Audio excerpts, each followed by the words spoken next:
لا إله إلا الله محمد رسول الله عليه صلاة الله وآله والأحبة لا إله إلا الله محمد رسول الله عليه صلاة الله وآله Bismillahirrahmanirrahim. Assalamualaikum warahmatullahi wabarakatuh. Waalaikumsalam. Alhamdulillahirabbil alamin wa bihi nasta'in ala umuri dunya waddin wassalatu wassalam ala asyrafil anbiya'i wal mursalin sayyidina Muhammadin wa ala alihi wa ashabihi ajma'in amma ba'd. Alhamdulillah, mari kita buka kajian pada malam hari ini dengan membaca ta'awuz, basmalah serta sholawat. A'udzubillahi minasyaitonirrajim. Bismillahirrahmanirrahim. Allahumma sholli ala sayyidina Muhammad wa ala ali sayyidina Muhammad. Dan dilanjutkan dengan Ummul Quran Al-Fatihah. A'udzubillahi minasyaitonirrajim. Bismillahirrahmanirrahim. Alhamdulillahirabbil alamin arrahmanirrahim maliki yaumiddin. Iyyaka na'budu wa iyyaka nasta'in ihdinas siratal mustaqim siratal ladzina an'amta 'alaihim ghairil maghdubi 'alaihim waladdallin. Amin. Baik, suaranya kedengeran kan ya? Kedengeran insyaallah. Baik, untuk malam hari ini insyaallah kami dari Youth Islamic Study Club Al-Azhar Jakarta Timur yang sebelumnya bernama Prisma Al-Azhar insyaallah akan mengadakan kajian dan dialog dan sholat isya, tapi untuk malam hari ini, yang mana hari ini temanya sangat spesial ya, yakni tentang hari santri sebenarnya. Namun kita sudah sama-sama tahu bahwa yang namanya santri ini punya banyak peran besar gitu bagi kemerdekaan bangsa ini, dan juga dalam menjaga kedaulatan negara ini. Dan salah satu hal yang paling penting adalah bagaimana para santri itu menjaga Indonesia dari serangan ideologi-ideologi yang bermaksud untuk merusak bangsa. Dan pada malam hari ini insya Allah sudah hadir pembicara kita yang sangat spesial, yakni Ustaz Hadinur Ramadan. Beliau adalah peneliti sejarah di Dewan Dakwah dan juga beliau pembina dan juga peneliti di Pusdok Tamadun.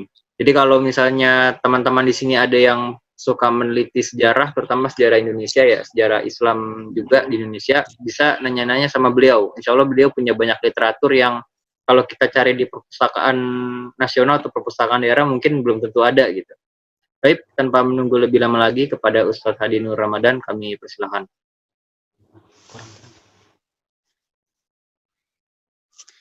Baik, bismillahirrahmanirrahim. Assalamualaikum warahmatullahi wabarakatuh.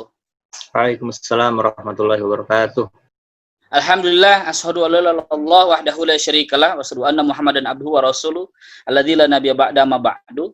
Para kawan-kawan, para santri milenial, para aktivis komunitas dakwah, para ayahanda, para pejuang yang dimuliakan Allah, alhamdulillah puji syukur kepada Allah yang terus memberikan kita nikmat iman, Islam, ihsan serta nikmat hidup sehat.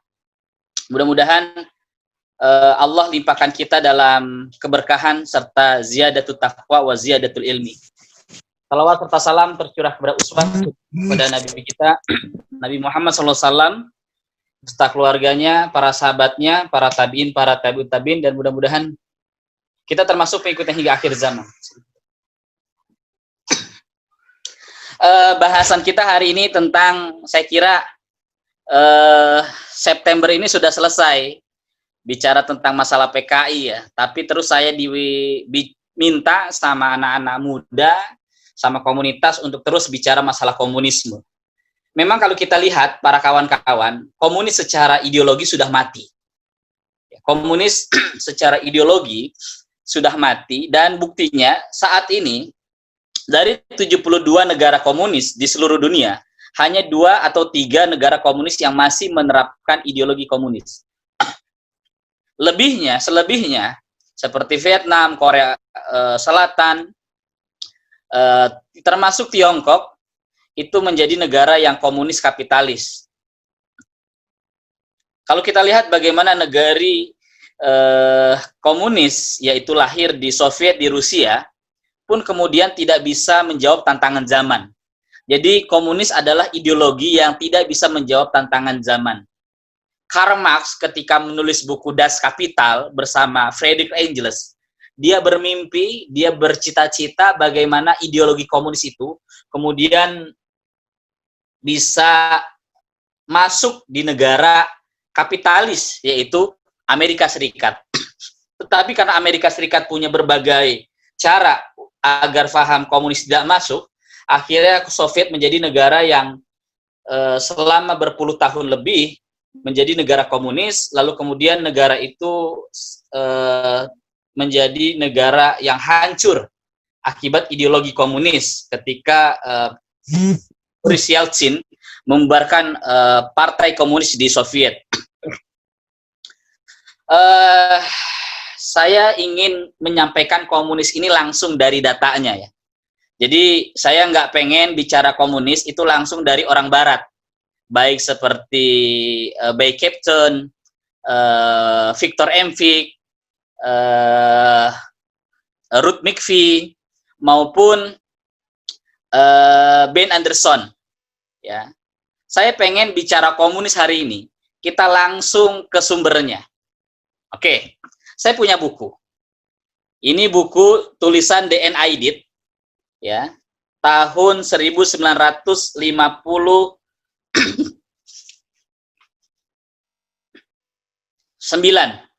Lalu kemudian buku ini diterbitkan juga edisi kedua 1964.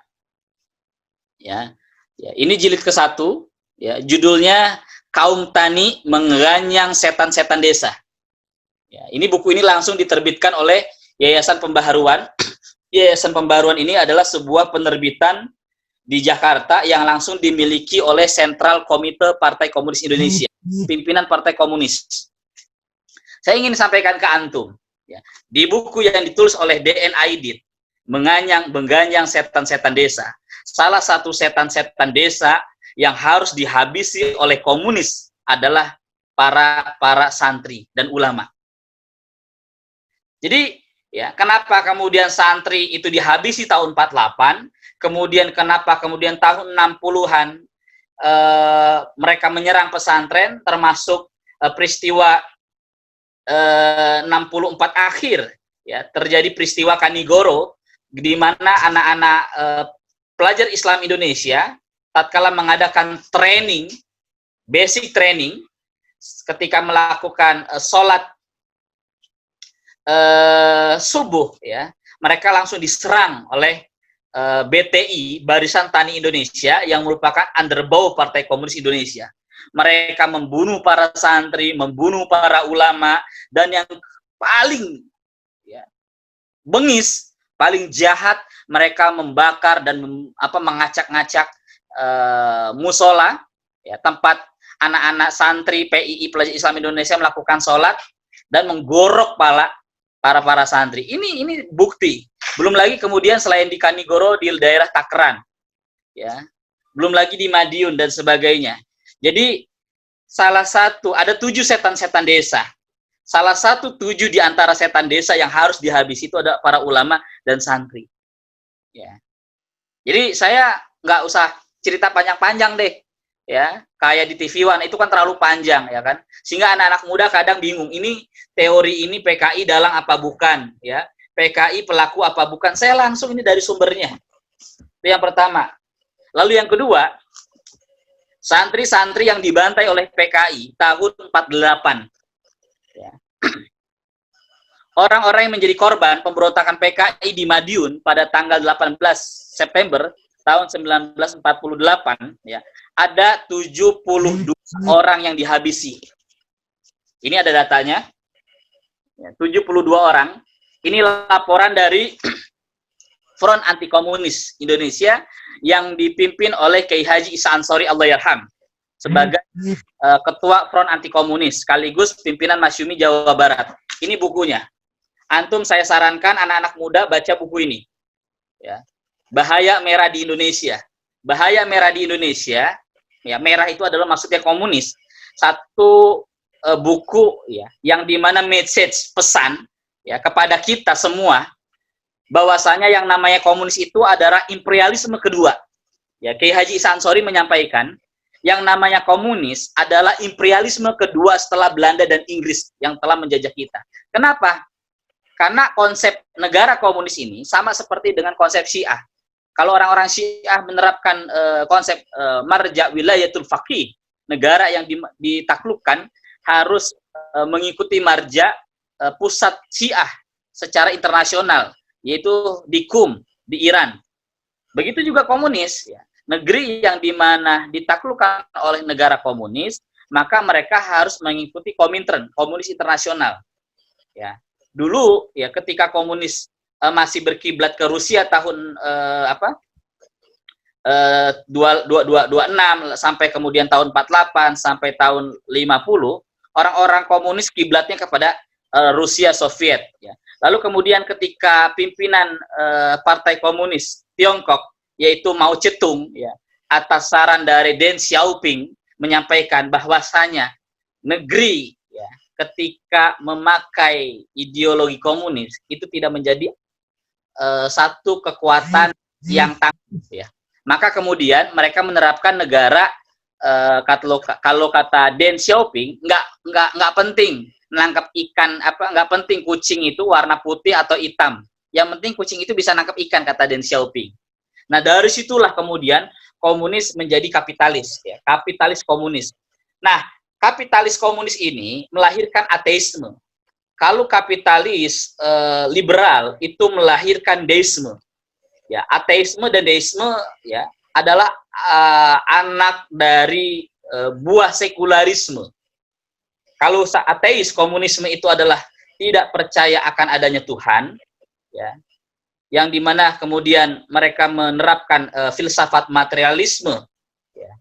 Lalu kalau sedangkan komunis, kapitalis yang liberal, mereka menerapkan pemahaman dari ideologi deisme, yang dimana mereka percaya akan adanya Tuhan, tapi tidak menjadikan Tuhan pengatur dalam segala kehidupan. Tetapi yang jelas, dua-duanya, para kawan-kawan, ini adalah buah dari sekularisme. Adanya pemisahan antara urusan agama dan urusan nilai-nilai kehidupan publik dan politik. Ini ada buku, saya kira perlu teman-teman baca. Buku ini diterbitkan oleh Front Anti Komunis FAK, ya.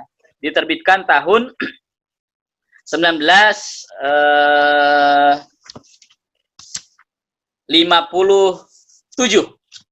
Ya, jadi FAK, Front Anti Komunis, adalah sebuah gerakan yang itu bukan hanya milik Masyumi, tapi adalah milik komunitas-komunitas kebangsaan yang mempunyai kepedulian terhadap Indonesia dari ancaman komunisme. Ya, kantornya di Jalan Pungkur, ya, Bandung, Indonesia. Ini saya sarankan antum baca buku ini, Bahaya Merah di Indonesia. Ya. Jadi saya nggak pengen macam-macam deh, ya. Kalau kita berdebat masalah komunis hari ini, nggak usah pakai teori-teori 6 teori. Ada yang mengatakan komunis pelaku, ada yang mengatakan PKI pelaku, ada yang mengatakan itu bukan PKI tapi kerjanya Aidit sama Syam, ada yang mengatakan itu adalah pelakunya Soeharto, ada bahkan yang mengatakan itu adalah CIA. Saya ingin menyampaikan kepada antum, peristiwa 48 sangat mirip dengan peristiwa 65. Jadi kalau antum mau tahu terjadi peristiwa Gestapo 65, pemberontakan PKI tahun 65, maka antum tidak bisa memisahkan sejarah PKI memberontak tahun 48 sekaligus menghabisi lawan-lawannya. Ya. Karena beberapa orang yang saya wawancarai, misalkan Pak Yusuf Hasim, Pak Kiai Yusuf Hasim, Pak Kiai Yusuf Hasim, ya, adalah orang yang pernah mengalami peristiwa tahun 65 sekaligus peristiwa tahun 48. Bagaimana kata beliau, orang yang mengalami kegetiran tahun 65 adalah orang yang mengalami peristiwa tahun 48. Karena peristiwa itu sangat masih bisa membekas, ya, di kalangan para ulama dan para santri umat Islam yang ada di daerah Jawa Timur dan Jawa Tengah yang merupakan basisnya PKI dan basisnya NU. Anda bisa membaca buku ini. Buku ini ditulis oleh Pak Sumarso Sumarsono. Ini berjudul buku Pengalaman dari 3 Penjara. Pak Sumarso Sumarsono ini adalah wartawan abadi, koran abadi, korannya Masyumi, yang kemudian koran ini dibredel di zaman PKI. Ya, jadi ingat loh, ya, orang PKI itu kalau mereka sudah berkuasa, ya, mereka itu anti demokrasi. Ya, bohong katanya mereka menerapkan demokrasi, ya, menegakkan kerakyatan, bohong. Kalau mereka sudah berkuasa, mereka itu anti demokrasi. Contohnya, ketika PKI sedang berada di atas angin akhir, tahun 59 sampai tahun 65, semua partai yang kemudian ya menolak ya, revolusi, ya, itu dibubarkan. Ya. Masyumi, PSI, Partai Solidaritas, Partai Sosialis Indonesia, ya, PSI, ya, yang di situ ada Syahrir, lalu yang kemudian Muhtar Lubis, Subadio Sastro Satomo, dan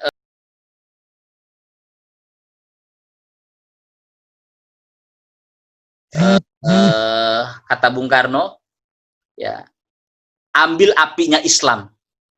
Ya, apinya itu semangatnya Islam. Walaupun saya lihat Bung Karno belum belajar Islam dengan secara sistematis.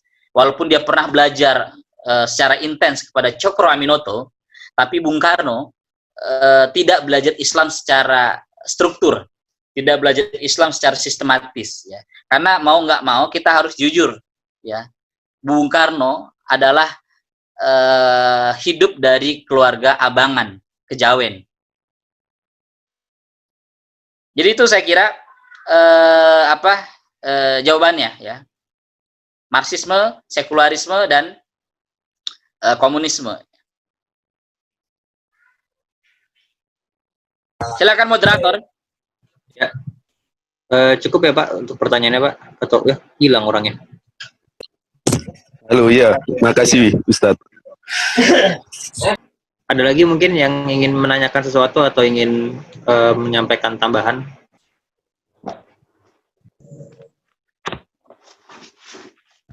Itu di chat ada yang nanya.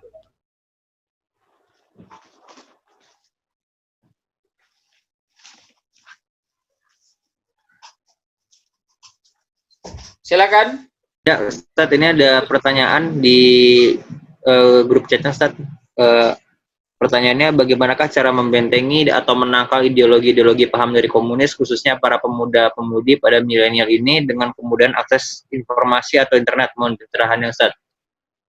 Ya, intinya kita harus ini sih, ikra. Ya, Bismillahirrahmanirrahim khalaq. Ya. Kajian apapun yang kita ikuti, antum aktif dimanapun, komunitas apapun, spiritnya itu harus ikra bismillahirrahmanirrahim khalaq. Khalaqal insana min alaq. Ya. Bagaimana spirit membaca itu menjadi tradisi yang kuat, ya, dalam hidup kita. Karena kalau kita tidak baca buku, ya, kita akan mudah ya disusupi, akan mudah terpengaruh oleh kedahsyatan, kelicikan mereka dalam memperhalus agar orang tertarik dalam ideologi mereka. Jadi kita harus punya semangat budaya baca buku, lalu semangat diskusi yang baik, ya. Lalu bukan hanya banyak baca buku, banyak baca buku pun kalau kita tidak melahirkan Bismillahirrahmanirrahim khalaq, ya, tidak mengarah kepada sang pencipta, ya kita akan menjadi orang-orang yang katakanlah nggak punya pandangan hidup yang jelas. Hari ini banyak orang pintar, brother, ya, mereka tidak jelas hidupnya. Mereka orang pintar. Kenapa? Karena baru spirit ikra, ya, belum Bismillahirrahmanirrahim khalaq. Peradaban yang besar, peradaban materi dan rohani itu lahir dari spirit ikra Bismillahirrahmanirrahim khalaq dan surat Al-Mudassir dan surat Al-Muzammil. Apa yang harus kita lakukan, Ustadz? Ya, kita harus banyak baca buku, harus aktif dalam dunia keilmuan, harus ikut kajian-kajian taklim, ya. Dan kita punya kawan yang mensupport kegiatan-kegiatan kita menjadi manusia yang insya Allah manusia yang selalu istiqomah. Dan yang paling tidak bisa dilupakan, kita mempunyai mentor, guru. Pak Nasir pernah mengatakan yang membuat orang menjadi tangguh itu 3. Saya selalu sampaikan ke forum-forum, yang membuat orang menjadi tangguh Kata Pak Natsir, Muhammad Natsir rahimahullah.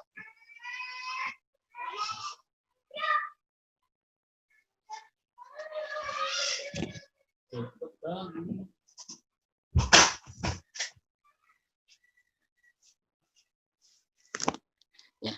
Yang membuat orang menjadi tangguh, ya, kata Pak Natsir, yang pertama dia punya guru, dan yang kedua dia punya buku, dan yang ketiga lingkungan. Ya. Kita harus punya guru mentor.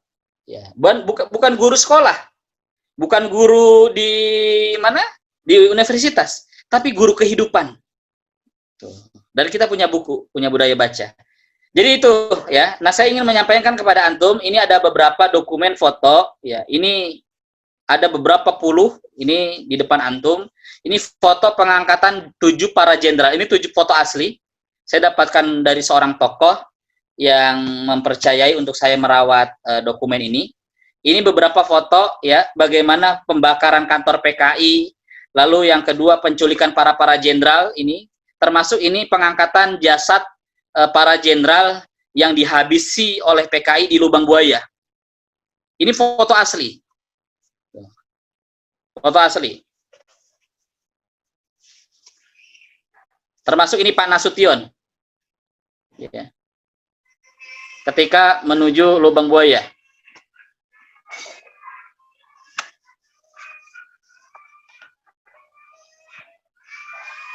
Baik, itu yang saya sampaikan. Termasuk ini demo mahasiswa dan pelajar untuk membubarkan komunisme di Indonesia. Angkatan 66.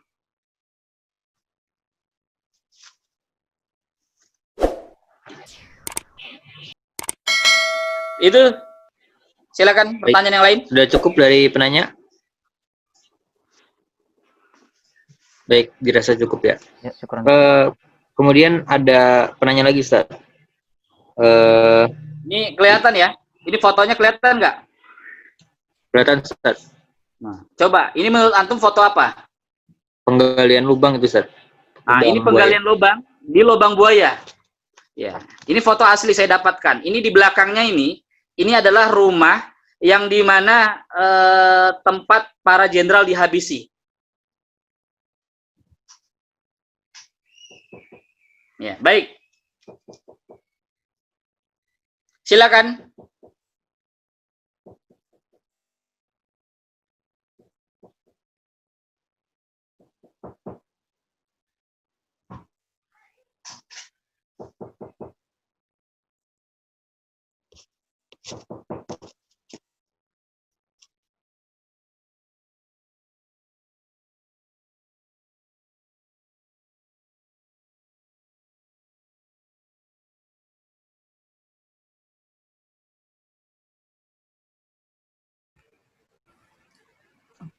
Kalau ada benturan ideologi seperti di masa lalu, maksudnya apakah saat ini benar-benar siap gitu, Ustaz, untuk menghadapinya?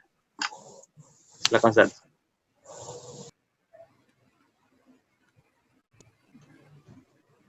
Oh iya, tadi di mute sama hostnya ternyata. Baik, Ustaz, ini pertanyaannya saya ulang lagi. Yang pertama, banyak sekali konflik mengenai PKI. Ada yang bilang Soekarno itu pro dengan PKI, ada yang juga bilang itu hanya permainan Soeharto dan sebagainya. Itu sebenarnya gimana, Ustaz? Apakah Soekarno-nya itu benar-benar memihak PKI atau bagaimana, Ustaz?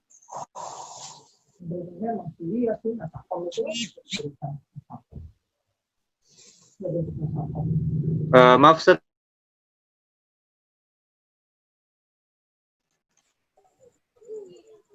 Masih di mute, suaranya kedengaran, Ustaz. Suaranya tidak terdengar, Ustaz. Masih di mute, Ustaz. Baik. Ya. Baik. Saya ingin sampaikan ke antum ya. PKI terlibat secara partai. PKI terlibat secara partai. Dan yang kedua, ya, kalau kita baca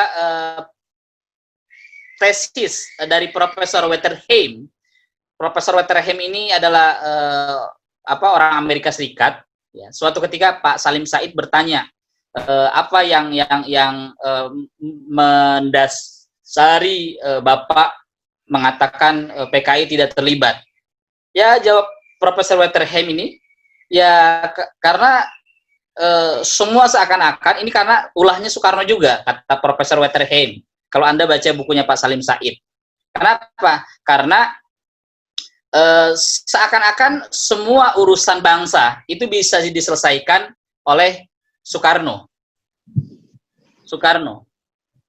Nah, kata Profesor Wetterheim ini tidak lepas dari gaya kepemimpinan Jawa. Tapi sebenarnya saya pengen bilang gini, komunis secara partai mungkin akan dibubarkan oleh Bung Karno. Andai kata PKI tidak loyal kepada Bung Karno, karena Bung Karno juga memanfaatkan PKI saat itu untuk sebagai pendukung revolusi. Tetapi yang namanya Nasakom, nasionalis agama komunis, tidak akan dibubarkan oleh Bung Karno, karena itu adalah jualannya Bung Karno ke dunia, dan itu adalah ide gagasan Bung Karno tahun 30-an ditulis di Pikiran Rakyat, kemudian dikumpulkan kompilasi DBR di bawah bendera revolusi, ketika Bung Karno menulis agama nasionalis dan Marxisme. Lalu Bung Karno terlibat, ya saya nggak ingin lebih tajam lagi ya, tetapi saya ingin bilang, andai kata Bung Karno tidak memenjarakan tokoh-tokoh sahabatnya seperti Bung Syahrir, Subadio Sastro Satomo, Prawoto Mangkusasmito, dan sebagainya, mungkin tidak akan ada peristiwa 65.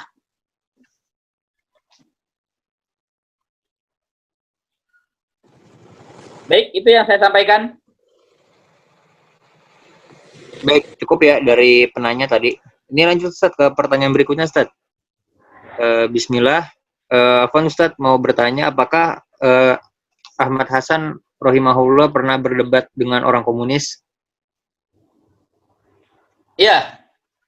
Dulu tahun 50-an ada orang komunis namanya Suradal. Ya, Suradal Mahatmanto, ya. Dia nggak percaya akan adanya Tuhan. Ya, lalu awalnya dia bikin geger tuh di daerah Surabaya dan Yogyakarta. Lalu kemudian Buya Gofar Ismail, ya, ayahnya Pak Taufik Ismail bersama Abdullah Aidit, ya, pakai D ya, Abdullah Aidit dan Hasan Aidit, ya, bukan DN Aidit, bukan. Abdullah Aidit, Hasan Aidit ini adalah orang Medan, masih keturunan Arab lah. Dia salah satu anggota pengurus Front Anti Komunis. Akhirnya ini apa yang harus diapain ini? Ada orang nggak percaya sama Tuhan. Lalu kata Buya Gofar Ismail sama B. Arifin, udah undang aja Tuan Hasan, dia jago debat. Akhirnya diundang itu Suradal Mahatmanto. Lalu kemudian ke Hasan ke Yogyakarta, mereka janjian, ya. Lalu kemudian Hasan menang dalam melawan debat dengan orang ateis, orang komunis, ya. Dan itu Anda bisa baca terekam dalam buku yang berjudul Adakah Tuhan. Silakan Anda baca buku Hasan, tipis bukunya. Itu saya sarankan, kalau Anda mau belajar filsafat Islam, Anda mau belajar dialektika logika, ya, secara kritis, Anda perlu baca buku-buku Hasan. Salah satunya berjudul buku Adakah Tuhan. Tipis bukunya. Diterbitkan oleh CV Diponegoro Bandung. Kemudian orang komunis itu, ateis itu masuk Islam. Karena nggak bisa menjawab debat Hasan. Dan itu belum sampai debat, Hasan pakai logika. Makanya antum aktivis kampus, ya, kalau antum berdebat dengan orang-orang pengikut komunis, ya, orang-orang sosialis kiri, antum nggak usah pakai Quran, antum nggak usah pakai hadis, bro. Al-Quran, hadis itu terlalu tinggi. Gimana caranya, Ustaz? Antum harus punya buku Das Kapital. Antum lawan itu mereka dengan ideologi mereka. Antum hancurkan itu dengan ideologi mereka. Ideologi mereka itu ideologi yang batil. Al-Quran itu terlalu tinggi untuk melawan mereka.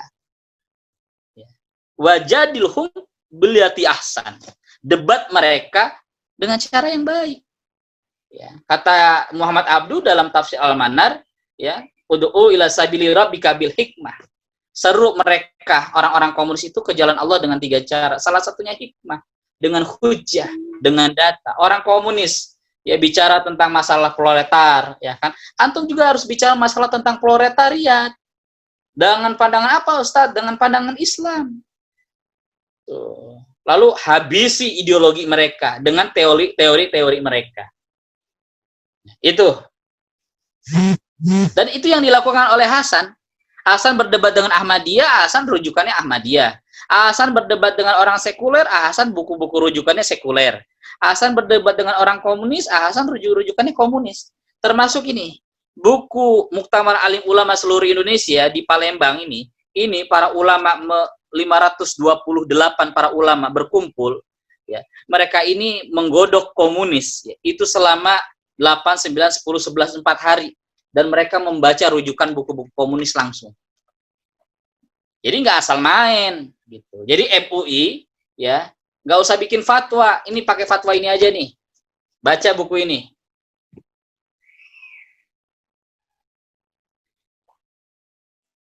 Baik, itu yang saya sampaikan.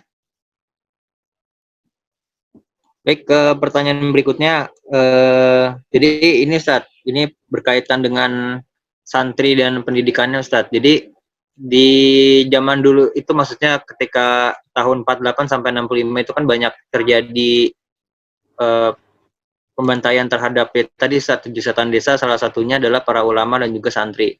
Nah, pertanyaan yang pertama dari penanyanya, ini seberapa besar ancaman kaum santri itu terhadap para aktivis komunis, dan juga kedua, apakah apa yang harus dilakukan bagi kaum santri ya masa kini ya apabila terjadi serangan-serangan ideologi seperti di zaman dahulu, Ustaz?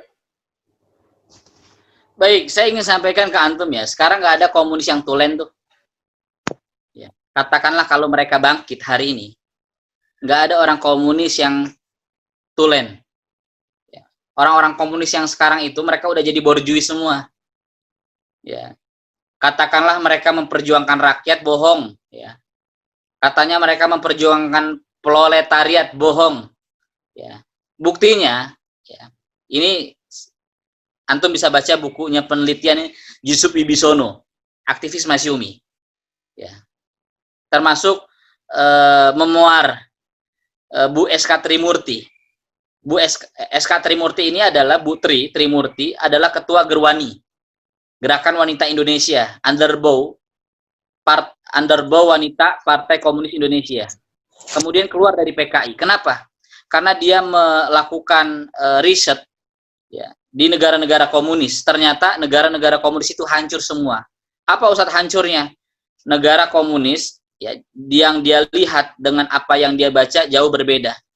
Dia baca buku-buku Das Kapital, di mana orang komunis harus mensejahterakan rakyat kalau komunis sudah menjadi negara besar. Bohong, kata Bu Trimurti. Makanya kemudian dia datang kepada Aidit di kantor Sentral Komite Partai Komunis Indonesia. Bu Tri bilang, Dit, mulai hari ini ibu keluar dari Partai Komunis. Ya. Kenapa ibu keluar? Kata Dian Aidit. Ya, apa yang aku baca dengan apa yang aku dilihat di negeri komunis jauh berbeda.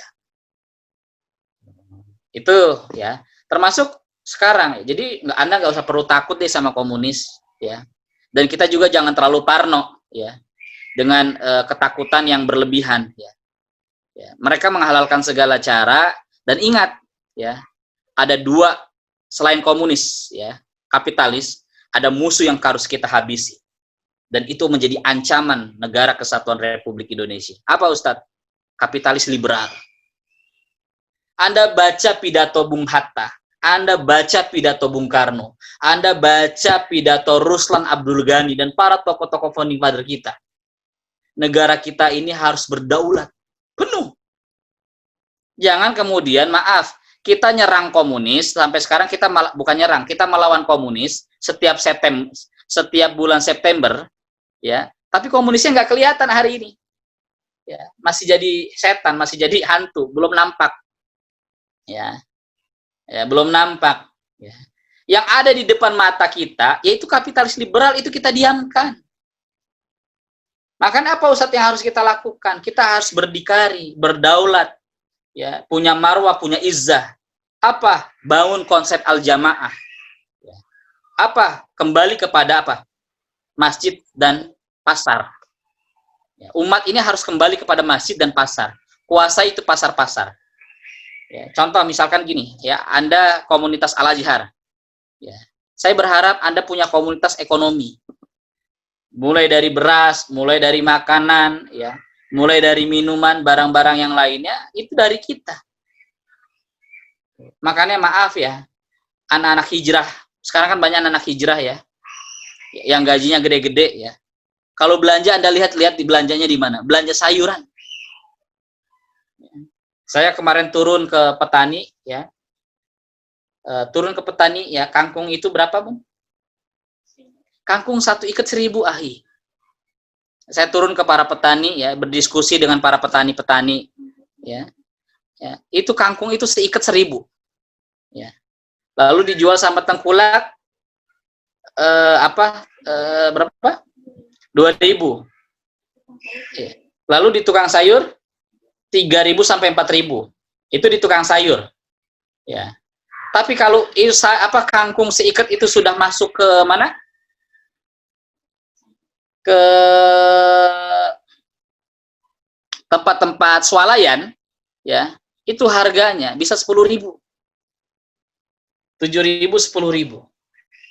Ya, dan itu yang beli orang-orang hijrah.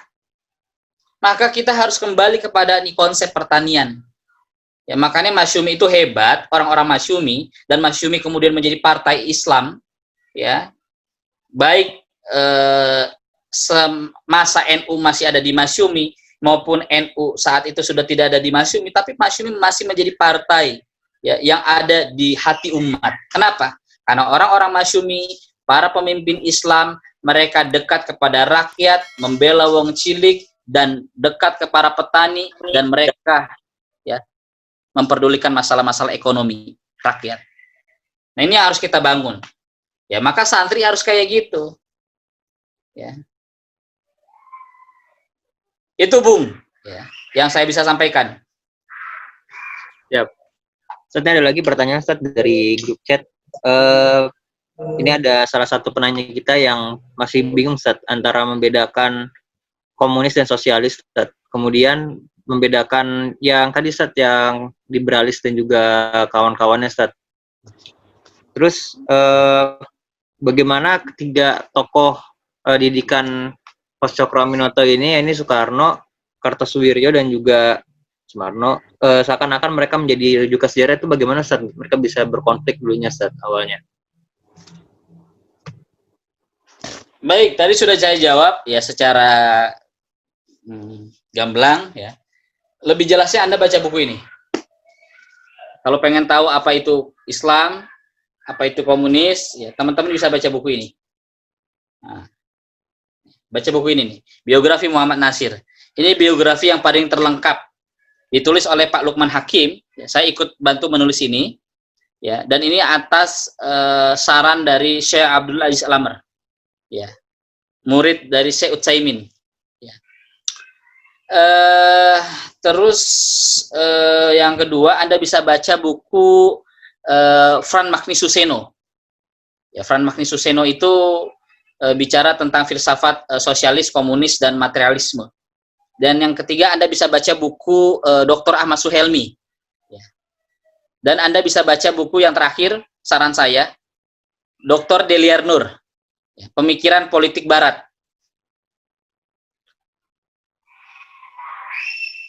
Itu yang bisa saya sampaikan.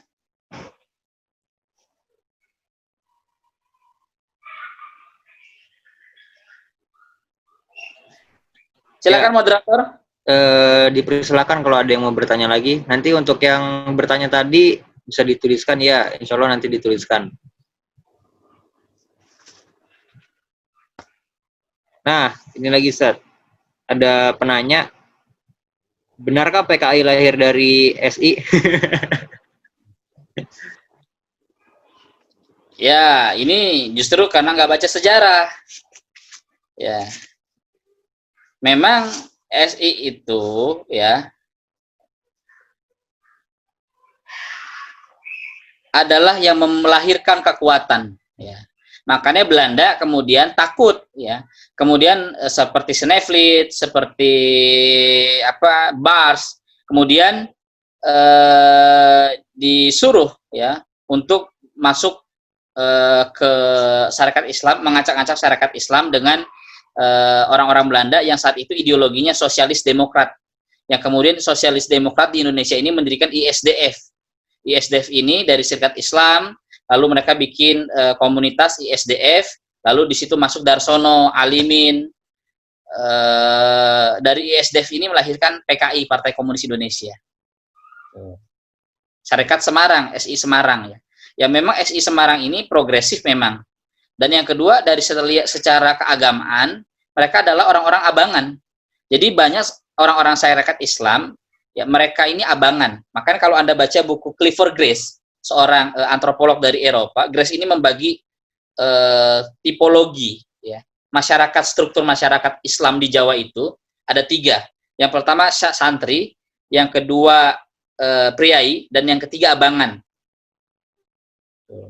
Abangan atau kejawen. Dan inilah tugas kita sebenarnya, bagaimana mendakwahkan secara baik, secara intensif kepada masyarakat abangan, kejawen. Contoh misalkan, Sukemi, bapaknya Soekarno ini kan abangan, kejawen.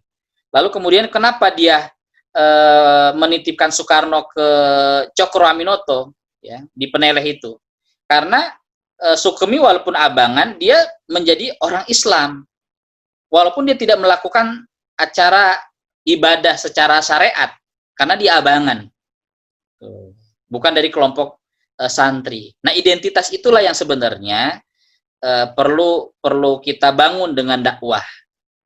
Sama seperti Alimin, sama seperti Darsono, mereka orang-orang syarikat Islam, tapi secara pemahaman keislamannya tidak seperti katakanlah orang yang terbimbing secara masif. Termasuk Kartosuwiryo saja kan baru ini kenal Islam ketika setelah dia dari perjalanan proses pencarian. Dia ketemu dengan Ahasan, dia ketemu ulama-ulama yang lain, termasuk dia ketemu dengan Tengku Daud Bereh, ya, dan sebagainya.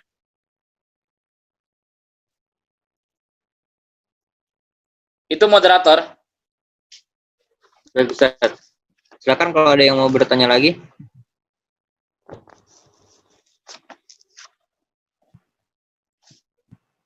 Untuk referensi bukunya insya Allah sudah saya catat, alhamdulillah. Nanti bisa nanya ke saya aja.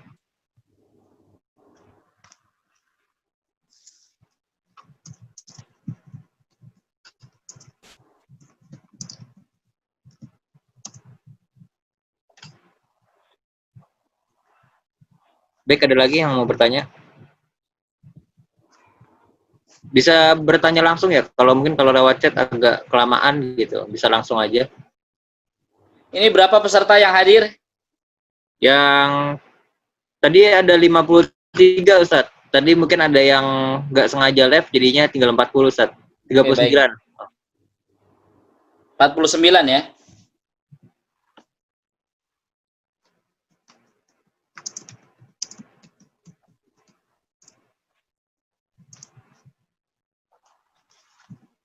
Silakan, ada lagi? Nah, ini ada, waduh, ada pertanyaan panjang. Sebentar, Ustaz, saya bacakan dulu.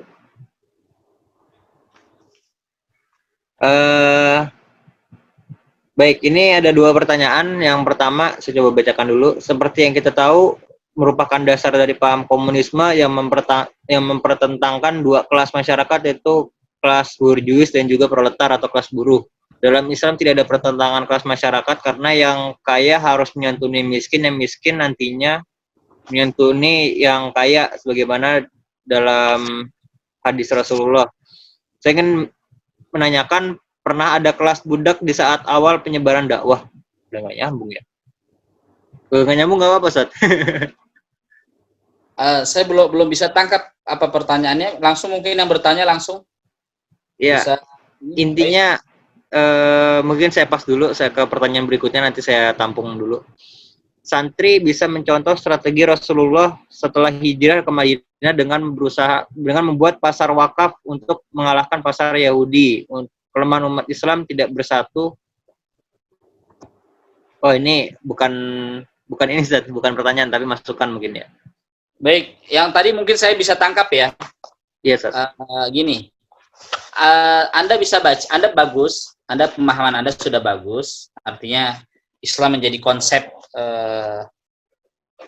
worldview, Weltan Saung dan peradaban. Anda bisa baca buku Said Qutb Al-Adalah Al-Istimaiyah. Ya. Itu sudah diterjemahkan keadilan sosial dalam Islam. Atau Anda baca buku Islam dan Sosialisme Mustafa As-Sibai.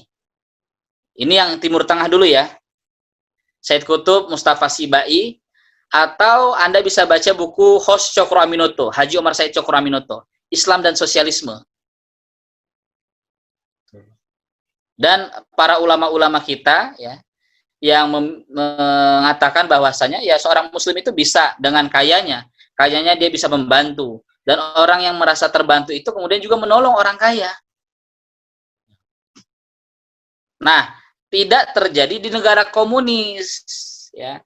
Kenapa? Karena Karl Marx saat itu melihat jurang kelas antara kaya dan miskin ini semakin jauh. Makanlah mereka Karl Marx sama Friedrich Engels melakukan teori pertentangan antar kelas ya. Di negara manapun kelas borjuis harus diserang dengan kelas proletariat. Nah, Islam nggak bisa begitu. Nah, inilah ada konsep namanya zakat, infak, sedekah, termasuk wakaf. Dan itu hanya ada di peradaban Islam. Di negara komunis nggak ada itu. Bahkan yang lebih lucunya sekarang gini. Sekjen PBB, Perserikatan Bangsa-Bangsa bilang, ya, negara-negara besar itu gagal mengurus negara ya dalam melawan corona. Ya. Kalau menurut saya enggak. Bangsa Indonesia termasuk bangsa yang berhasil menangani corona.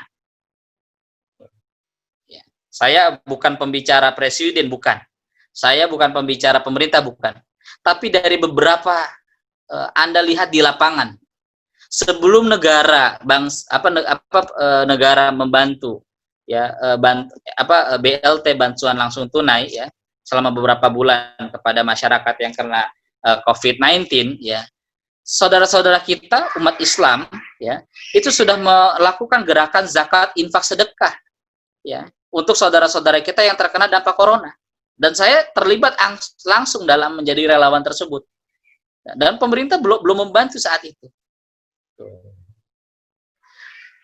Dan kita lihat bagaimana negara-negara besar seperti New Zealand, Swedia, ya kan, Australia, bahkan termasuk Amerika, mereka sedang bingung. Kenapa? Karena mereka harus menanggung masyarakatnya yang saat sekarang sedang terkena corona.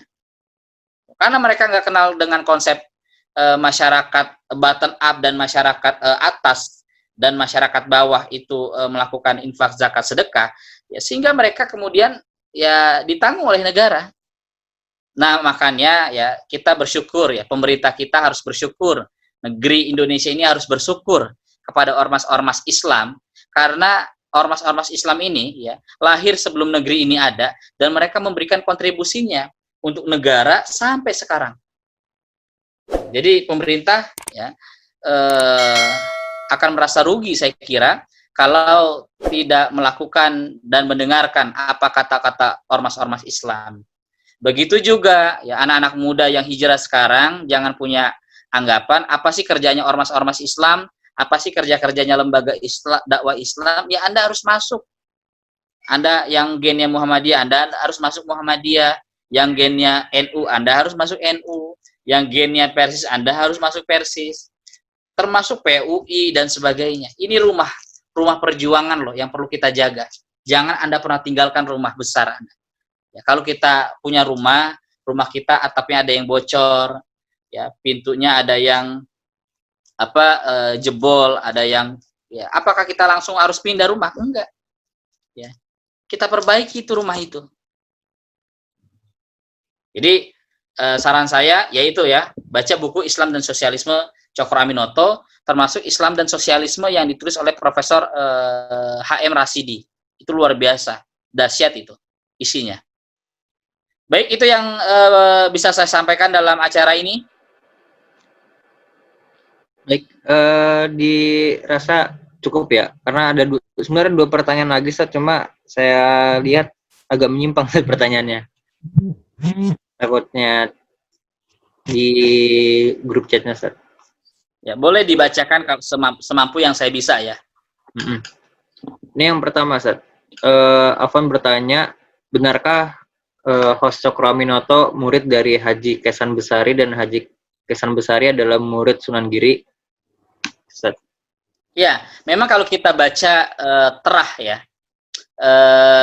genealogi pejuang ulama Nusantara, ya Cokro itu tidak lepas dari pengaruh keturunan Kiai Haji Besan Sari, yang dimana juga dari terah para wali songo. Bahkan jangankan hanya Cokro ya, para ulama-ulama Nusantara kita ini sangat perjuangannya luar biasa. Makanya antum dalam berjuang ya, belajar harus pakai sanad, harus jelas. Guru sejarah antum siapa, guru Quran antum siapa, guru fikih antum siapa, guru ngaji antum siapa. Ini sanad. Jadi Cokro ini bukan orang sembarangan, dia santri. Ya, termasuk Hasyim Asy'ari.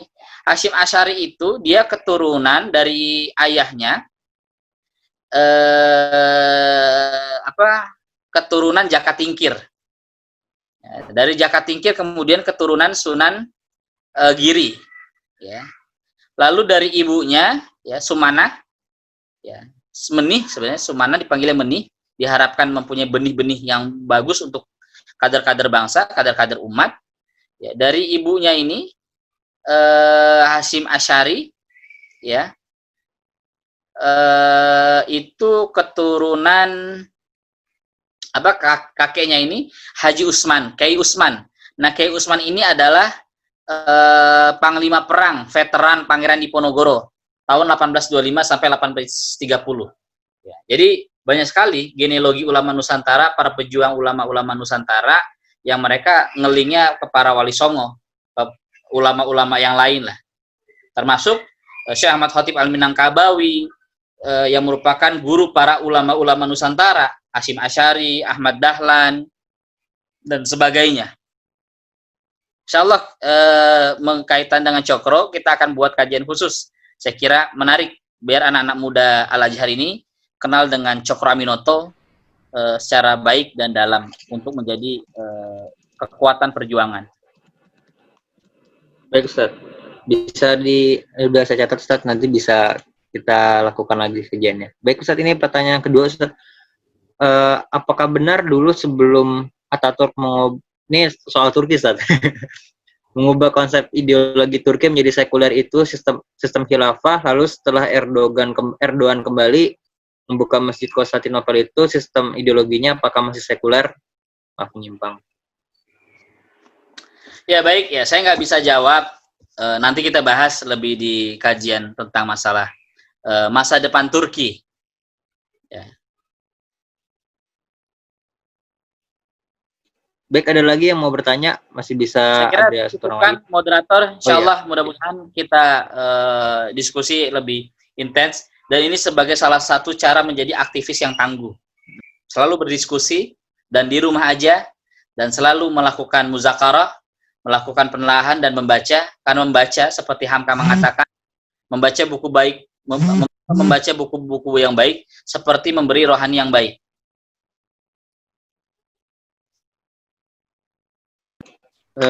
Syukron jazakallah kepada Ustadz Hadi Nur Ramadan. Tadi untuk masukannya tentang kajian Cokro Aminoto sudah kami tampung, insya Allah akan kami proses ya di kajian berikutnya. Baik, terima kasih untuk teman-teman yang sudah hadir, mari kita akhiri kajian kita pada malam hari ini dengan mengucapkan hamdalah, alhamdulillahirobbilalamin, kemudian kita istighfar sebanyak-banyaknya, dan kita sempurnakan dengan doa kafaratul majlis. Subhanakallahumma bihamdika asyhadu an la ilaha illa anta astaghfiruka wa atubu ilaik. Assalamualaikum warahmatullahi wabarakatuh. Waalaikumsalam warahmatullahi wabarakatuh.